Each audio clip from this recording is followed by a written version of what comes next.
thanks for coming, and thanks, because of you, I started doing deadlifting. Okay, yes. That has been great. Very good. Skin in the game, yeah. So skin in the game, let me tell you something about deadlifting. I had this motto, skin in the game, that you should never tell people what they should be doing. You should tell them what you're doing, okay? And I had a back injury when I was riding Antifragile, about 7 years ago. And I cured it by deadlifting. So, and then I started discovering the value of intense heavy weight on humans, like the bone, stuff like that. And the reason I talk about my own deadlifting is only to say that I have skin in the game. I'm telling you, I have the injuries of a deadlifter. I'm telling you, so I bear the risk of my advice.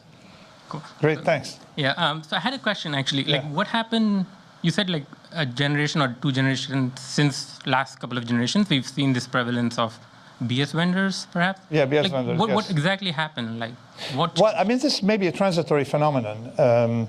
It's very strange because people don't realize that I'm writing skin in the game now as an outcry against BS intellectuals who actually are pseudo-left, typically. When they're on the left, they're pseudo-left because they really have all the traits of non-left. They want identity politics. It's actually a form of racial segregation, in a way. You know, the way they define themselves as, it's a white supremacist type thing. Well, whatever. Everything they do is backwards, okay?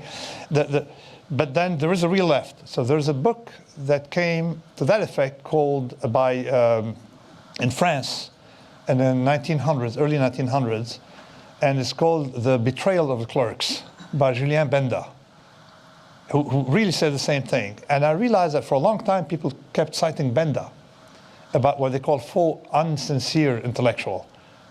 Faux intellectual. And sincere intellectual for me, like I name Susan Sontag.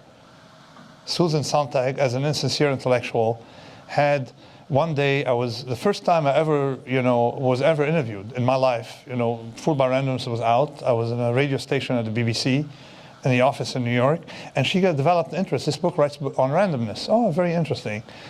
You're in the markets.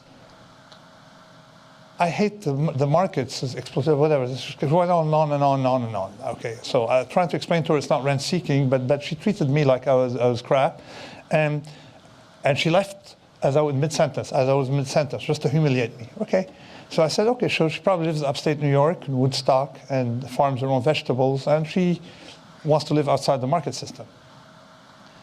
And then her obituary came.